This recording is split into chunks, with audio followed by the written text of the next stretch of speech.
Seven talks ఛానల్కు స్వాగతం. కార్తీక పురాణం 4వ అధ్యాయం. కార్తీక మాసంలో ముఖ్యంగా ఏమేమి చేయవలనో, ఎవరిని ఉద్దేశించి పూజ చేయవలనో వివరింపమని జనక మహారాజు వశిష్ఠుల వారిని కోరారు. వశిష్ఠుల వారు ఈ విధంగా చెప్పారు. జనక, కార్తీక మాసమందు సర్వ సత్కార్యములకు చేయవచ్చును. దీపారాధన అతి ముఖ్యము. దీని వలన మిగుల ఫలము పొందవచ్చు. శివకేశవుల ప్రీత్యర్థము శివాలయమందు గాని విష్ణువు ఆలయమందు గాని దీపారాధన చేయవచ్చును. సూర్యాస్తమయ సమయంలో అనగా సంధ్యా చీకటిపడు సమయంలో శివకేశవుల సన్నిధిలో గాని ప్రాకారంబునందు గాని దీపముంచిన వారు సర్వ పాపములను పోగొట్టుకుని వైకుంఠ ప్రాప్తిని పొందుదురు. కార్తీక మాసమందు హరిహరాదులు సన్నిధిలో ఆవునేతితో గాని కొబ్బరి నూనెతో గాని విప్ప నూనెతో గాని ఏది దొరకనప్పుడు ఆముదముతో గాని దీపమును వెలిగించవచ్చు. దీపారాధన ఏ నూనెతో చేసినను మిగుల పుణ్యాత్ములుగాను భక్తిపరులుగాను ఉండుటయే కాక అష్ట ఐశ్వర్యములు కలిగి శివ సన్నిధికి వెళ్ళెదరు. ఇందుకు ఒక కథ కలదు, చెబుతాను వినుము. పూర్వము పాంచాల దేశమును పరిపాలిస్తున్న రాజుకు సంతతి లేక అనేక యజ్ఞయాగాదులు చేసి చివరికి విసుగు చెంది గోదావరి తీరమున నిష్ఠతో తపమును ఆచరిస్తూ ఉండగా అక్కడకు ఒక ముని వచ్చాడు.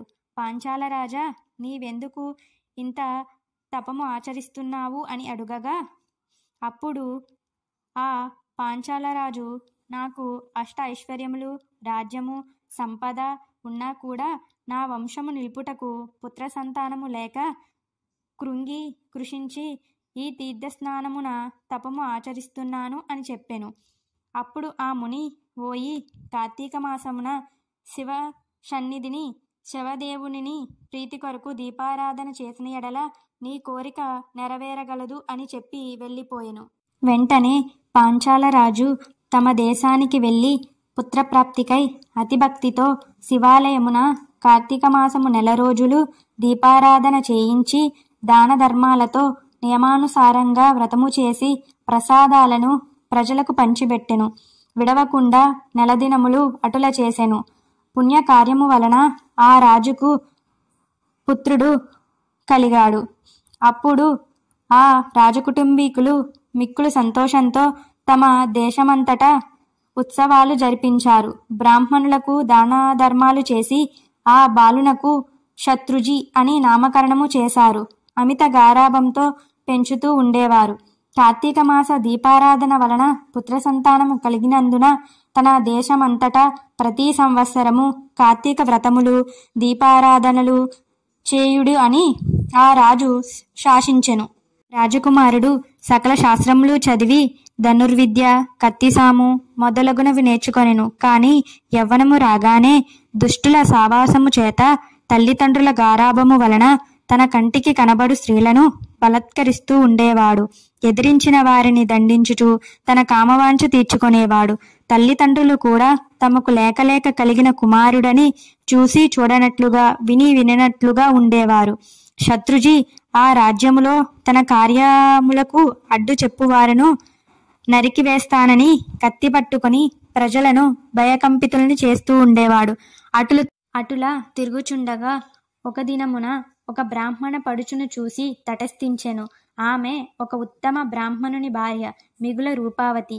ఆమె అందచందాలు వర్ణించుట మన్మధునికైనను శక్యము కాదు. అట్టి స్త్రీ కంటబడగానే రాజకుమారునికి మతి మందగించి కొయ్యబొమ్మవలే ఉండిపోయాడు. కామ వికారముతో ఆమెను సమీపించి తన కామవాంఛను తెలియజేశాడు. ఆమె కూడా అతని సౌందర్యానికి ముగ్ధురాలై కులము శీలము సిగ్గు విడిచి అతని చెయ్యి పట్టుకొని తన శయన మందిరానికి తీసుకుని పోయి భోగములు అనుభవించెను. వారు ప్రతిదినము అర్ధరాత్రి వేళ ఒక అజ్ఞాత స్థలములో కలుసుకుంటూ ఉండి తమ కామవాంఛను తీర్చుకొనేవారు. ఇటుల కొంతకాలము జరిగెను. ఒకసారి ఈ సంగతి ఆమె భర్తకు తెలిసింది. అప్పుడు ఆ భర్త వారిని ఎలాగైనా చంపివేయాలి అనుకొన్నాడు. ఇలా ఉండగా కార్తీక శుద్ధ పౌర్ణమి రోజున ఆ ప్రేమికులు శివాలయంలో కలుసుకోవాలని నిర్ణయించుకుని వారు రహస్య మార్గమున బయలుదేరారు. ఈ సంగతి తెలుసుకున్న బ్రాహ్మణుడు అంతకు ముందే కత్తితో సహా బయలుదేరి గర్భగుడిలో దాగి ఉన్నాడు. ఆ కాముకులిద్దరూ గుడిలో కలుసుకొని ఉండగా చీకటిగా ఉన్నది, దీపముండినా బాగుండును అని అనుకున్నారు. అప్పుడు ఆమె తన పైట చెంగుని చించి అక్కడున్న ఆముదపు ప్రమిదిలో ముంచి దీపమును వెలిగించెను. తర్వాత వారిద్దరూ ఆ వెలుగులో కామ కోరికలను తీర్చుకున్నారు. అదే సమయంలో తన భర్త తన మొలకు ఉన్న కత్తిని తీసి ఇద్దరును చంపివేసి తాను కూడా పొడుచుకుని చచ్చిపోయాడు. వారి పుణ్యం కొలది వారు కార్తీక శుద్ధ పౌర్ణమి సోమవారం అగుట వలన ఆ రోజు ముగ్గురును చనిపోవట వలన శివదూతలు ప్రేమికులిద్దరినీ తీసుకొని పోవుటకు వచ్చారు. యమదూతలు బ్రాహ్మణుని తీసుకుపోవుటకు అక్కడకు వచ్చిరి. అంతా యమదూతలను చూసి బ్రాహ్మణుడు, ఓ దూతలారా, నన్ను తీసుకుని వెళ్ళుటకు మీరెలా వచ్చినారు? ఆ కామాంధులను తీసుకుపోవడానికి శివదూతలు రావడం విచిత్రంగా ఉన్నది అని ప్రశ్నించెను. అప్పుడు ఆ యమకింకరులు కార్తీక పౌర్ణమి సోమవారము దినమున తెలిసినో తెలియకనో శివాలయములో శివసన్నిధిలో దీపం వెలిగించుట వలన అప్పటి వరకు వారు చేసిన పాపములన్నీ నశించిపోయినవి కావున వారిని కైలాసమునకు తీసుకుపోవటానికి శివదూతలు వచ్చినారు అని చెప్పగా ఈ సంభాషణ అంతా విన్న రాజకుమారుడు, అలా ఎలా జరుగుతుంది? తప్పొప్పులు ఎలా ఉన్నప్పటికీ మేము ముగ్గురము ఒకే సమయంలో ఒకే స్థలములో మరణించితిమి కనుక ఆ ఫలము మా అందరికీ వర్తింపచేయాలి అని తాము చేసిన దీపారాధన ఫలములో కొంత ఆ బ్రాహ్మణునకు దానము చేసెను.